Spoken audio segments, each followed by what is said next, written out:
este tipo de conservación de cantidad desarrollada dentro de como individuo, puedo generar un aprendizaje más significativo en las operaciones combinadas o más complejas. Acá, como ven, hay otras imágenes que se trabaja la parte de seriar. Hay una figura donde está un círculo, un cuadrado y un triángulo. Este es un niño autista. Tiene que asumir, de plasmar dentro de una hoja de trabajo las figuras en la seriación tal cual como él la está observando. Luego le hago otro, que es como un gusano hecho de material concreto, que también pueden realizar los padres, es muy sencillo. El gusano tiene 20 cajoncillos, de los cuales supuestamente le hago hacer ver al niño de que cada cajoncillo es para alimentar al gusano dependiendo de lo que requiere el mismo. Entonces yo digo, el niño que el gusano quiere 15 granitos, y entonces el niño coloca 15 en el espacio ubicado correspondiente, identificado con el número, y además tiene material concreto con el cual va a colocar las 15 semillas con las cuales alimenta. Seguimos con el orden. La siguiente diapositiva. Está la correspondencia. Acá, como pueden ver, tengo una niña también de CAIPI con parálisis cerebral, problemas de lenguaje, donde le estoy enseñando a identificar lo que anteriormente les estaba diciendo, el proceso intuitivo del material concreto con la representación gráfica del número. La correspondencia de que un 2 son dos objetos, de que un aro es también identificado a través de un número. Yo lo hago de esa manera porque los niños con necesidades educativas especiales, y bueno, y también en el área de educación inicial, es muy importante el uso del material concreto para el desarrollo de las habilidades con mayor complejidad a nivel de secundario universitario, que ese tema lo van a tocar más amplio mis compañeros. Luego seguimos el orden de ideas y hay los niveles del pensamiento lógico-matemático. Como ya les comenté, según Piaget, se desarrolla hasta los 12 años. Empezamos por el nivel intuitivo concreto, que es el que estaban viendo de la niña con parálisis, donde le muestro cantidad, 3 aros. Luego el nivel representativo gráfico, donde el niño puede asumir que 3 manzanas son 3 puntos o 3 dedos o tres rayitas, y luego hacer la representación a nivel conceptual simbólico, que mayormente se da entre los 5 a 7 años. Pero para que eso se dé, el niño tiene que pasar primero por la manipulación de los objetos y la relación intersocial como individuo. Siguiendo el orden de la diapositiva, ya como había comentado, según lo de Piaget, la vivencia propia del cuerpo es muy importante. En la educación inicial, el actuar con juegos, adivinanzas, cuentos, el hecho de pensar de que el niño asuma de que tiene que interactuar para aprender, le va a permitir también ser creativo y generar sus propias expectativas y asumir la realidad desde el contexto que él la vaya formalizando. Claro, bajo la observación directa del adulto, pero considerando que cada persona tiene el derecho propio de adquirir sus destrezas de acuerdo a sus habilidades. Vuelvo y repito, la exploración y manipulación del material concreto es muy importante, y la representación gráfica y verbalización. El hecho de que el niño asuma de que 3 son 3 objetos y que lo pueda plasmar dentro de las imágenes. Siguiendo, para que todo esto que ya comenté no presente ningún tipo de dificultad, que lo que llamamos discalculia,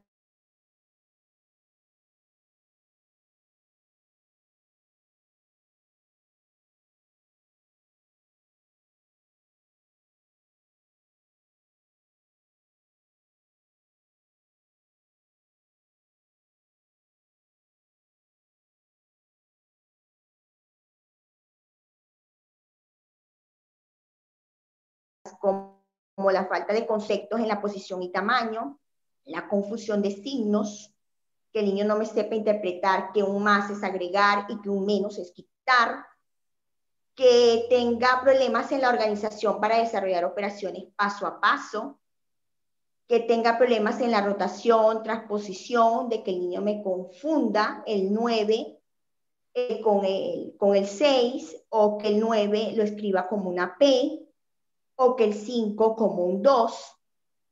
La identificación, clasificación y seriación, que se le dificulte el hecho de entender, de clasificar de mayor a menor, de menor a mayor, del más alto al más bajo. Es importante que ya ahí se tome y se considere que posiblemente pueda existir una discalculia.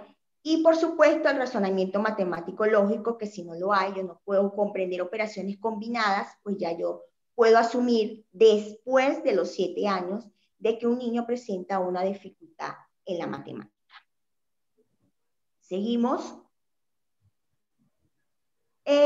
Para resumir un poco de lo que estoy comentando, en la infancia, en el área del jardín, o desde que me estoy desenvolviendo como madre, como padre con el niño, es importante que entendamos que nosotros ya estamos prestos de información y que nosotros tenemos es que dar al niño para que el niño manipule y experimente a través de los diferentes objetos lo que él pueda creer que va a asumir de esa experiencia.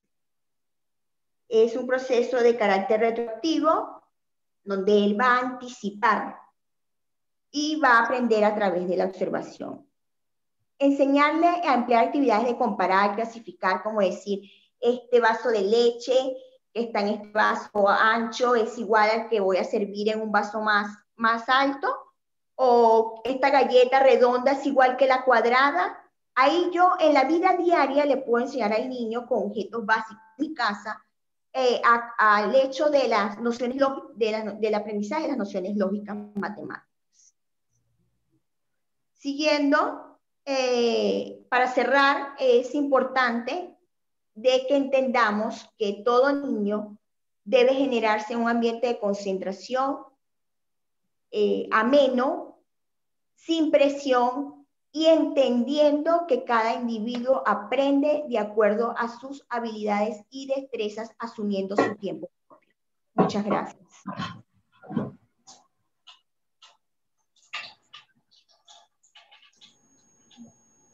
Siguiendo el orden, creo que le toca a mi compañero.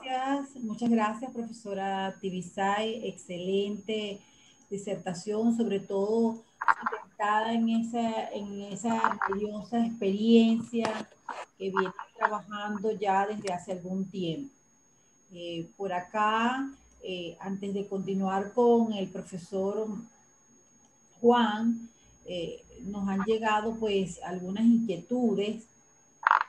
Vamos a dar un poco a la audiencia de respuestas en lo que tiene que ver con la disertación que acabas de dar. Por ejemplo, ¿qué estrategias o actividades pueden funcionar para trabajar en talleres con niños de nivel inicial? Es una de las preguntas. Bueno, tenemos los juegos de simulación o imitación, donde podemos colocar a los niños una hoja atrás en la parte de la espalda con una imagen representativa de alguna figura, y el compañero de al lado, a través de características como decir es azul, es redondo, es verde, el niño pueda identificar y ahí vaya comparando o haciendo una correspondencia de lo que él quiere adivinar.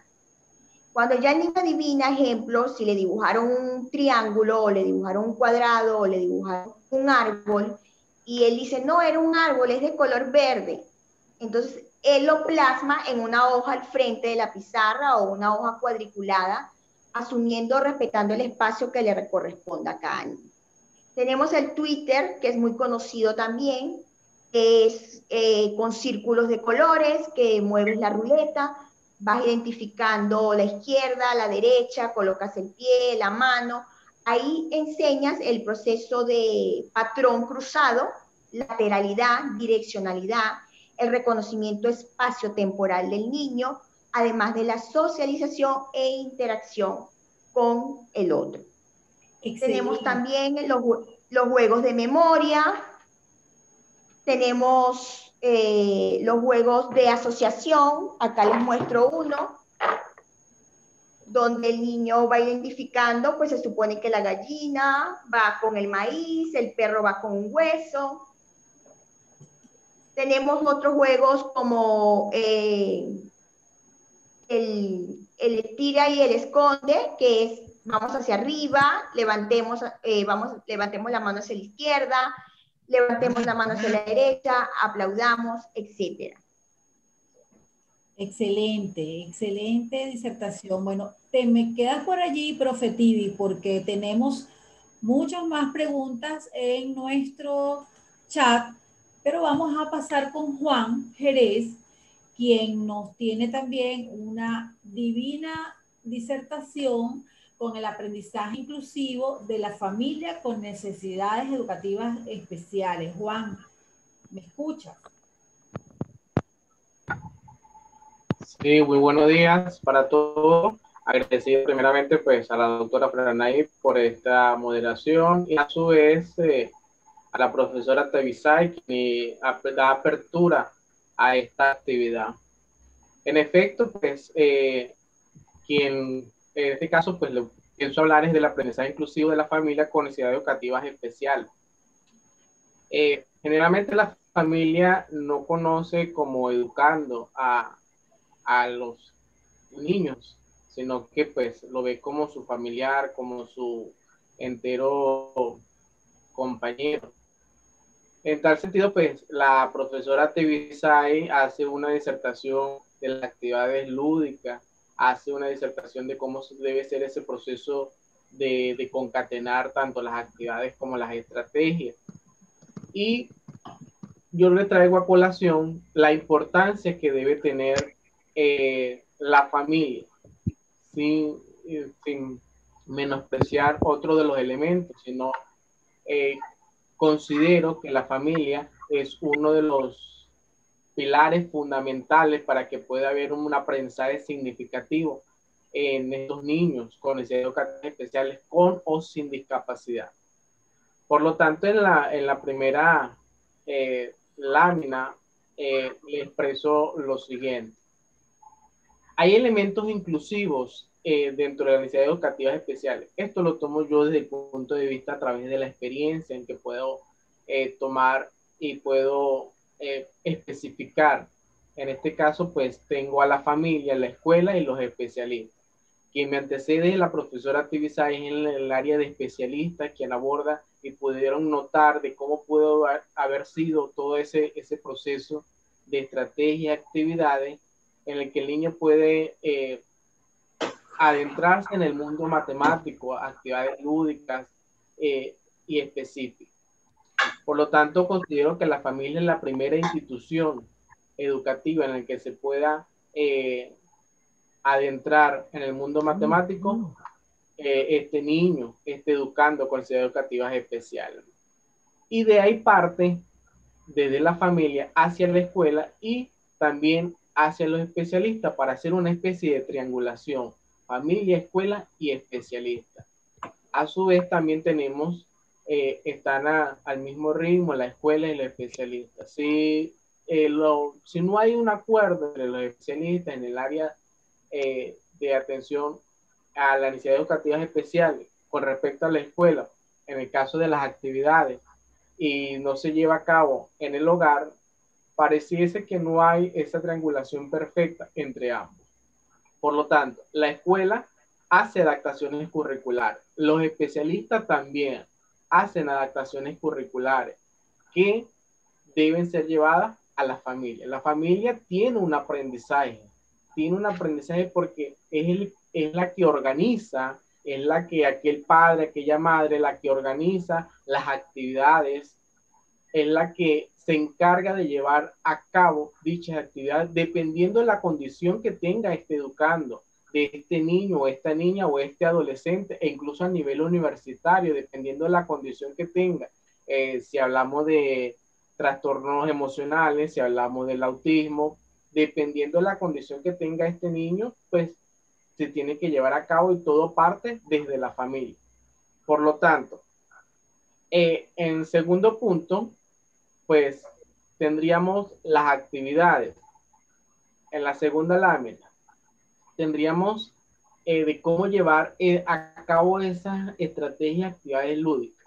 Acabo de hacer mención que la familia es la pilar fundamental para que pueda ser llevado a cabo estas estrategias en consonancia con la escuela y con los especialistas. Generalmente nosotros aquí en Venezuela hablamos de integración, de inclusión, desde el punto de vista de las actividades políticas y administrativas del Ministerio de Educación. En efecto, sí, hablamos todo y todo está palpado en el papel. Sin embargo, cuando nosotros vayamos a hablar de una educación inclusiva, quizás la realidad tiende a ser otra. Casos particulares, es difícil a veces que la familia pueda tener el conocimiento lógico matemático para la formación que hacía mención la profesora Tibisay. En el caso de las escuelas, también la formación de profesores es necesaria, es vital, es de importancia que se pueda llevar a cabo esta formación. Y bueno, los especialistas son los encargados en muchas de las ocasiones que atiende de este punto de vista. Y son los que dicen, bueno, un estudiante con autismo requiere de ciertas adaptaciones curriculares, de ciertos contenidos que desea aprender, porque eso debe tomarse en cuenta. Entonces, en segunda instancia, pues tendremos esas actividades y estrategias lúdicas que deben ser adaptadas desde la familia. De cómo enseñar, en este caso un ejemplo muy palpable de cómo enseñar estadística, que sea un diagrama de frecuencia, un diagrama de pastel, de cómo puede ser la parte de atención a la discalculia en el punto de vista que puede ser largo, ancho, perdón, largo, corto, ancho, la parte lateral que ellos pueden tener, izquierda, derecha. En ese sentido, pues, esa formación va a partir y esas actividades deben ser llevadas desde el hogar. Vuelvo y recalco, la familia es elemental en este caso para hacer esa triangulación en la cual hago de manera específica énfasis. La familia, la escuela y los especialistas. Por otra parte, pues, estas actividades pueden ser preparadas incluso desde la familia. Por experiencia sé que la familia hacen esas adaptaciones tanto en material concreto para que puedan ellos entender con facilidad lo que se desea. Por un ejemplo, la forma secuencial de ordenar, de cómo se debe ordenar o enseñar el área de adición, sustracción, multiplicación o división a un niño con espectro autista. Ese orden secuencial realmente parte de la familia para que pueda llevar un aprendizaje, en este caso, el educar. En tercer punto, tenemos la importancia que es la que yo fortalezco. Sinceramente, pues, soy un defensor de la educación emocional. La educación emocional, sin duda alguna, la considero desde el punto de vista que debe partir de ahí de todo. Debe partir de la parte afectiva desde el punto de vista académico, desde el punto de vista de los especialistas. Si no hay empatía con el educando, con necesidades educativas especiales, no puede haber un aprendizaje significativo. Por lo tanto, yo soy uno de los defensores que dice que la inteligencia emocional es efectiva para el desarrollo matemático de estos educando, porque es la que te va a permitir a ti realizar un proceso colaborativo y de forma participativa. Además, le da la confianza a este educando en la cual que se permita tener esa seguridad, esa empatía. Si hablamos del mundo de la matemática, generalmente para aquellos educandos que tienden inseguridad, dependiendo de su condición, simple y llanamente, pues la inteligencia emocional te va a permitir a ti profundizar más, hacerle un ambiente y un contexto más idóneo para este educando. A su vez también, pues, no puede existir una inclusión, no podemos hablar de educación inclusiva si no tenemos las relaciones sociales ni emocionales con educando con necesidades educativas especiales. Al momento de desarrollar incluso habilidades sociales entre compañeros para que pueda haber una inclusión en educando con necesidades educativas especiales, pues debe haber esas relaciones sociales, esas habilidades sociales en las que se pueda desarrollar, en el contexto educativo en que se pueda desarrollar. Y por último, tendríamos algo que está en el tapete en la actualidad. Este año 2020 ha sido sumamente provechoso y para los educandos con necesidades educativas especiales, y tras el COVID, ¿cómo están las familias? Entonces, a través de conversaciones informales y todo lo demás, podríamos decir que algunas familias han podido expresar que ellos se sienten muy contentos del hogar porque no están yendo a las escuelas, dependiendo de su condición. No estoy diciendo que eso sea malo, sino que es como lo sienten la familia. A su vez también los padres representan algunas dificultades para las actividades matemáticas, y también los profesores, a través de la educación a distancia, están realizando unas adaptaciones curriculares con la finalidad de que ellos puedan tener un aprendizaje lógico-matemático, que puedan comparar, resolver problemas de la vida cotidiana. Esas adaptaciones son necesarias, son elementales y son de suma importancia seguir realizando, a pesar de que en los términos adicionales, por decirlo de alguna manera, existan mecanismos para llevar en prosecución algunos contenidos.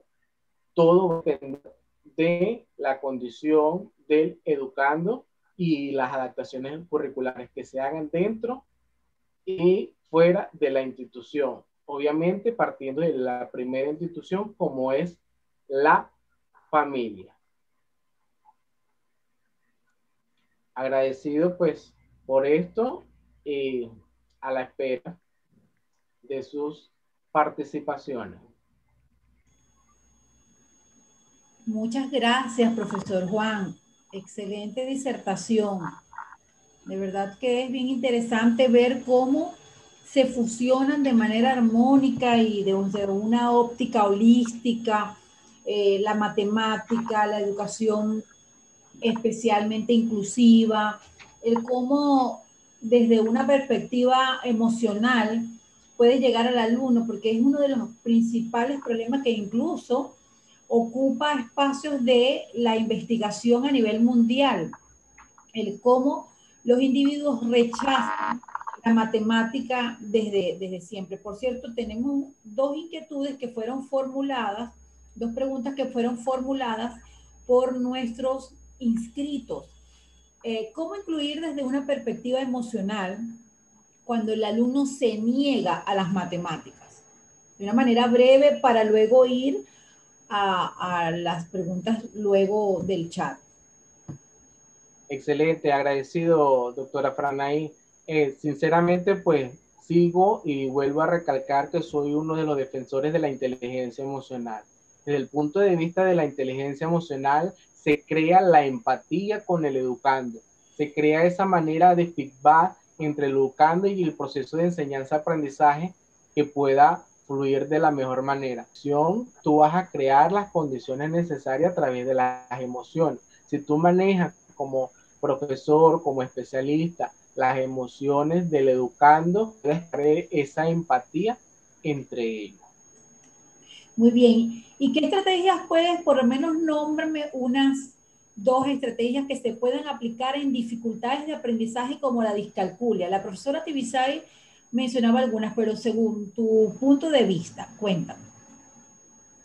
Fíjese, algo muy importante y curioso que me ha podido pasar en este tiempo de pandemia, con respecto a la discalculia. Una de las estrategias que pude notar en un educando, voy a hacer mención de a través de mi experiencia, elementos sencillos como ordenar la mesa para comer, darle a conocer la receta de alguna comida en particular. Desde la casa se puede hacer. Ellos pueden identificar, bueno, un cuarto de arroz, un cuarto de harina. Ellos pueden ir ordenando esa forma secuencial, de que forma numérica, en el punto de vista que se le pueda crear la comparación, se pueda crear de forma ordenada una secuencia lógica, matemática, se pueda ir manejando la discalculia. Otro elemento esencial puede ser la hora, el reloj. Eso es otra de las estrategias, darle pautas e indicaciones al educando para que se pueda crear, bueno, ¿qué hora es? Son las 9:15. Bueno, 9:15 son elementos para contar, son elementos que te permiten direccionar la condición en este caso y trabajar el área matemática. Muy bien, mi profe, excelente aporte, de verdad que sí, para nuestra disertación de hoy. Por aquí nos queda una pregunta de Luis Martínez en el tintero que se la voy a hacer para que usted la vaya madurando allí. Bueno, muy buen tema, excelente. Todos han dado felicidades y excelente tema a los panelistas anteriores y preguntan que si considera usted que la presencia del especialista es relevante en el proceso de enseñanza de aprendizaje en la actualidad. ¿Cómo tratar a los chicos al momento del regreso a las aulas, sabiendo que papá y mamá no necesariamente fueron piloto en la realización de las tareas? Entonces, ténmela allí, como se dice, para que pasemos a escuchar a la doctora Angélica María Martínez, que nos va a hablar acerca de las experiencias en el aula a partir de la didáctica inclusiva funcional. La doctora Angélica María Martínez, como ya les dije en un principio, ella pertenece a la UPEL, Maracay, a Sobemat, bueno, tiene una amplia trayectoria y va a compartir con nosotros como panelista en este último, en la última y también importante. Adelante, profesora Angélica. Muchas gracias, Franaí, por tu presentación previa y a todos mis colegas que han participado hasta el momento por cada una de los aportes, ¿no? Que son muy significativos ante la inquietud de atender a unos estudiantes que para muchos de nosotros pues, no hemos sido formados para llevar pues esa educación inclusiva que tanto se nos está solicitando. También muy agradecida por quienes nos escuchan, por tener la confianza ante esto que les estamos brindando. Y tal como tú mencionas, yo he intitulado mi parte como experiencias en el aula, ¿no? A partir de una didáctica inclusiva funcional.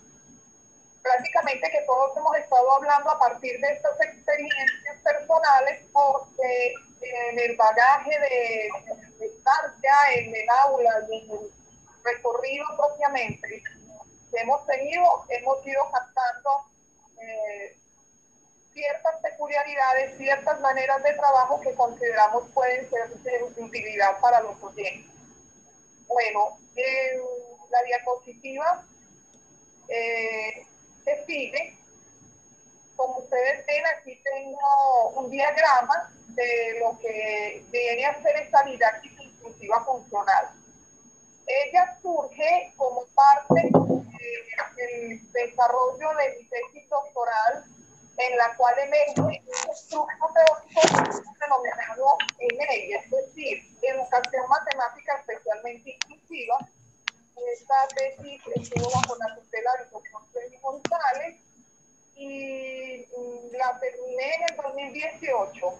Fue el compendio de 10 años en el que a través de la propia gestión de autobiográfica y el trabajo en conjunto con otros colegas y a los estudiantes en nuestra universidad como en otras instancias educativas, educando, lo que se denomina educación matemática, un campo disciplinar que recoge todo lo que tiene que ver la investigación dentro de lo que son los procesos de enseñanza y aprendizaje de la matemática, cómo se va viendo una necesidad de atención a esta población a la cual nos estamos refiriendo en los paneles de hoy.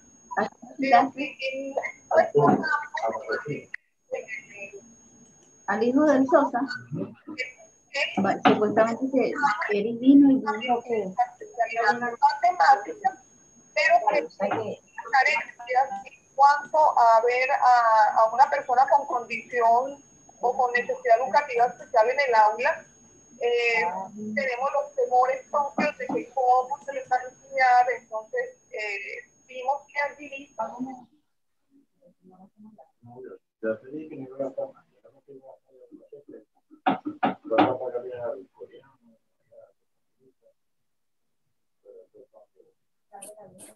Doctora Franaí, no se escucha la disertación de la doctora en este momento. Tiene su micrófono apagado. Ya. Carencias en la parte matemática formal. En aprender más sobre matemáticas para saber hasta qué punto van correlacionando esos contenidos según las mismas necesidades del educando. Y finalmente está una educación inclusiva que nos abarca a nivel mundial y que desde la UNESCO precisamente, recientemente, desde el 2015, se tiene la agenda denominada Agenda Educación 2030, buscando que la educación sea inclusiva a nivel de todas las instituciones y que realmente se cumpla, ¿no? Que esa educación forme al estudiante de tal manera que le sea útil para la vida. Entonces, al analizar las tres ramas, educación matemática, educación especial, educación inclusiva, vemos que en ellas hay unas convergencias cinéticas, por eso la denominamos así, ENEL. Y particularmente la DIC viene a surgir dentro de todo lo que fue la reflexión que nos llevó en este estudio doctoral, fue parte de las reflexiones, de los testimonios expertos personales y la puesta en práctica de distintas actividades dirigidas a atender en forma didáctica a los distintos educandos en diversas condiciones. Por esto mismo se deriva que sea inclusiva. Pero además se agrega el aspecto funcional por la utilidad que revierte en el aprendizaje matemático para el educando, por lo que puede poner en práctica a partir de esta didáctica en pro de acceder a la matemática a contextos que tengan que ver con lo cotidiano, por ser útil para ampliar la concepción de contenidos matemáticos, a su vez, porque no parcializa, sino que posibilita diversas acciones o activa diversos conceptos, tanto del trabajo matemático como el propio didáctico. Y de allí que ella sea diferenciable, edificadora, modificadora, difundible y modificadora. Cada uno de estos aspectos, allí los tengo brevemente definidos, ¿no? Que tienen que ver en cuanto a lo diferenciable, en que se distingue la singularidad de cada educando, eso en función a su atención. En cuanto a edificadora, es por su carácter creativo, participativo, cooperativo, en que implica una investigación para poder llegar a una didáctica idónea, en función de fomentar precisamente esas capacidades hacia la matemática y hacia el trabajo en común con otros estudiantes. Codificadora, ¿por qué? Por el uso de diversos sistemas alternos o formales de carácter lingüístico y porque también se considera aquí lo metodológico en función a permitir una convergencia comunicativa, a lograr la comunicación, porque muchas veces podemos tener en el aula educando en los que yo no puedo usar el mismo tipo de modo lingüístico, por ejemplo, si fuera un sordo, tengo que trabajar con lenguaje de señas también allí. Bueno, y por el lado de difundible, en cuanto a expandir, propagar alternativas para el aprendizaje en función de vincular precisamente la matemática con la parte cotidiana y con la formal.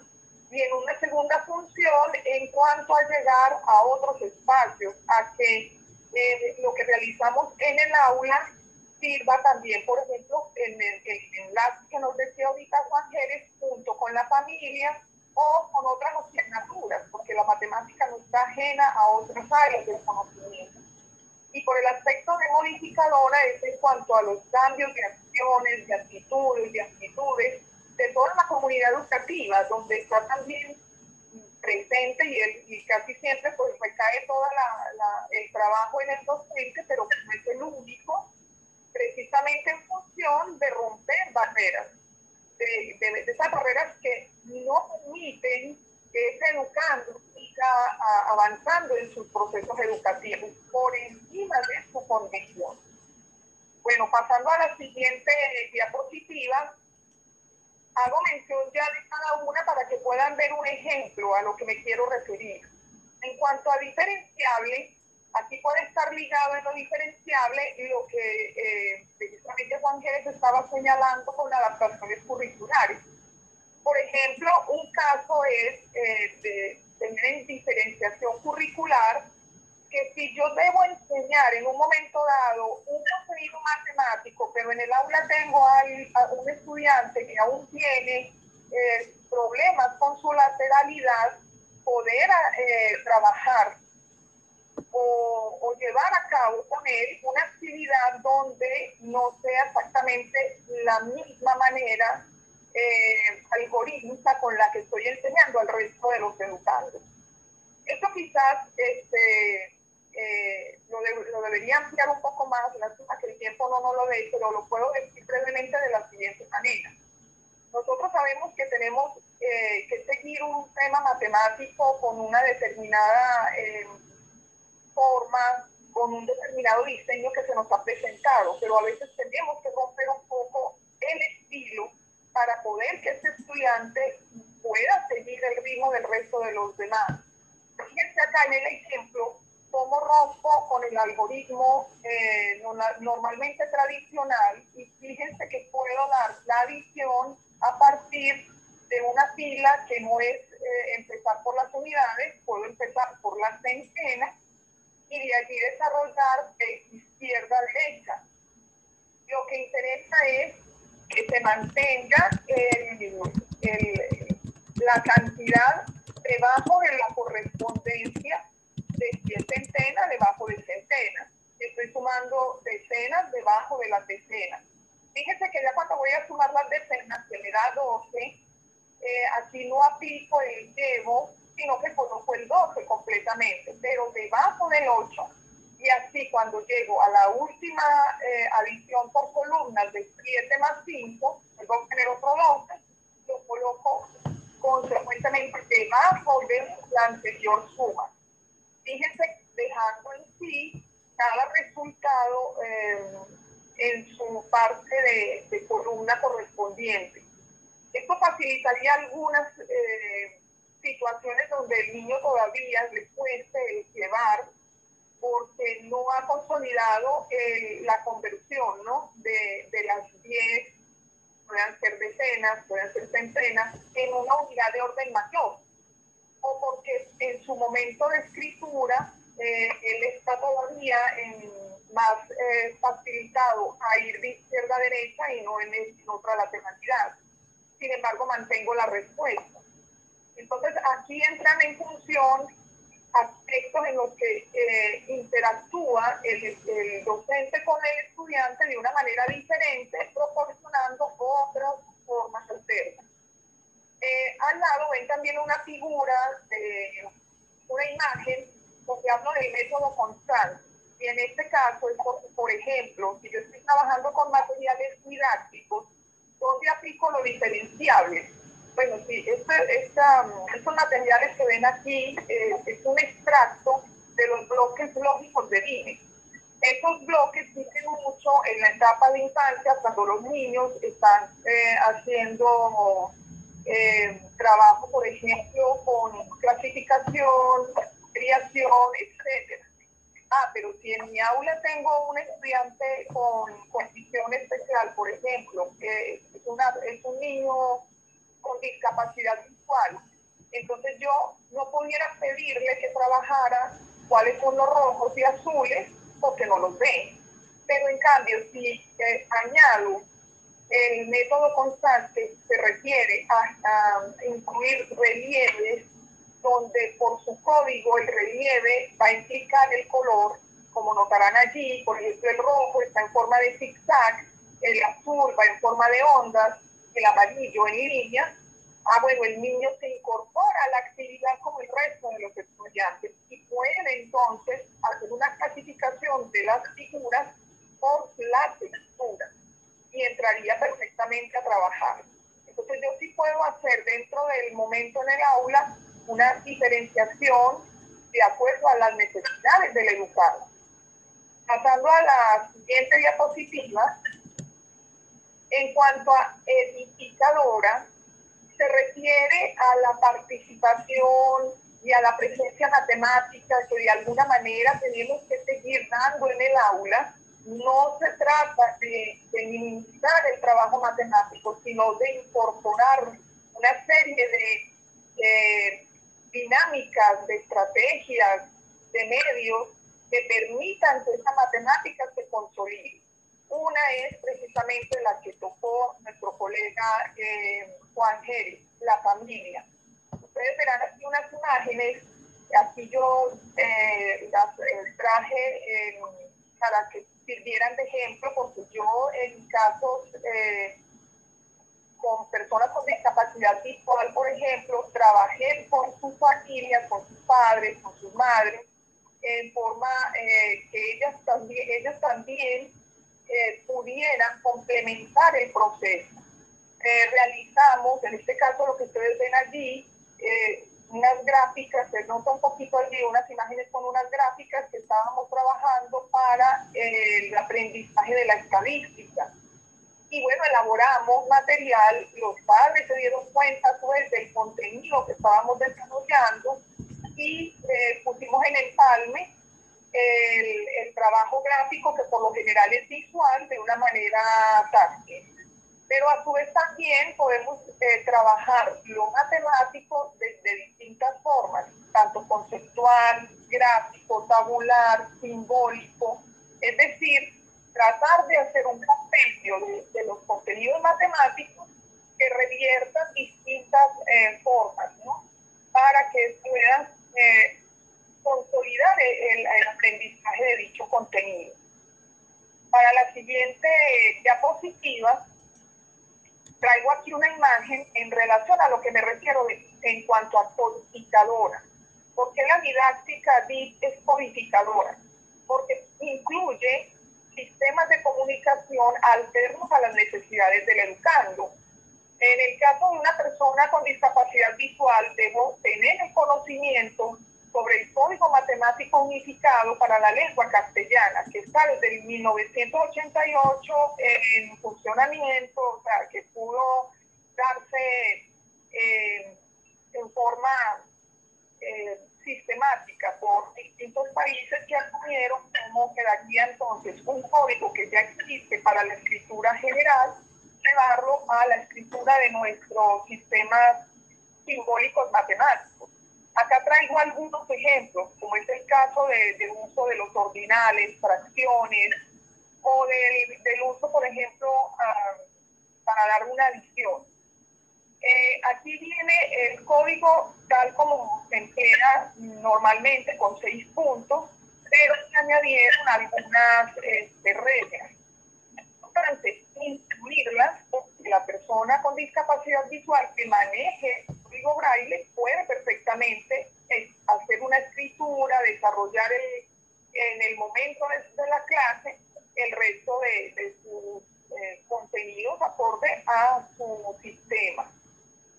También tienen al lado una imagen donde una evaluación, por ejemplo, de una estudiante, ella la realiza en su código braille. En este caso esta era muy avanzada, y trabajaba con estenografía, que es un braille sintetizado, similar a lo que haríamos en forma visual con la taquigrafía. Pero en este caso ellos también tienen una forma específica cuando manejan el braille en escritura. Entonces fíjense que dentro de lo que hagamos en la parte matemática debemos considerar códigos acordes.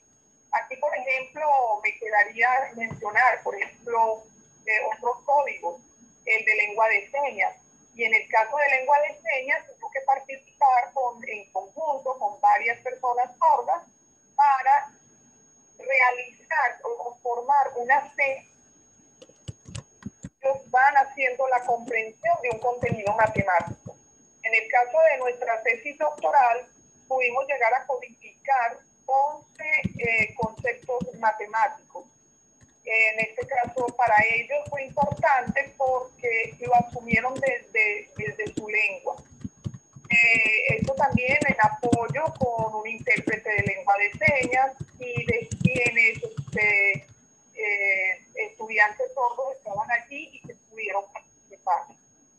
Bueno, pasando a la otra diapositiva, porque hablamos de difundirse, porque la intención de esta didáctica es hacer que lo que tengamos dentro de ya sean materiales, estrategias, diseños, etcétera, no nos quede solo a nosotros, podamos ponerlo en público, tal como por ejemplo está sucediendo ahorita, hacer de él un apoyo para otros y a su vez generar en el caso de los materiales una opción de alternativa de su uso. Voy a un caso particular. En la imagen que ves de una niña que tiene allí una regleta, esta regleta que está allí, se tuvo que diseñar acorde a sus manos, vamos a decir, a su forma anatómica. Porque en el momento en que iba a usar las que ya teníamos anteriormente, noté que ella perdía la relación de los símbolos que se habían realizado en braille.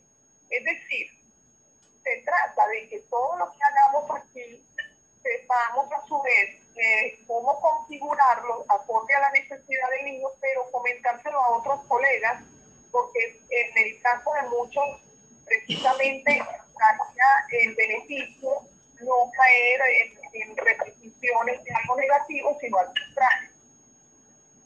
A su vez, fortalezca a los docentes en general. Y bueno, por último, la última diapositiva, en cuanto a decir que esta didáctica sea modificadora, se refiere a todo lo que son las estructuras, medios, acciones, alrededor educativo, en el aula, en la comunidad educativa, para que dicha atención al educando sea la más idónea. Traigo aquí un ejemplo. Yo tengo una evaluación escrita y no puede quedar de esta manera para una persona con discapacidad visual. Debo hacer lo posible por empalmarla para que, en este caso, la persona participe. Entonces, a la par, debo realizar la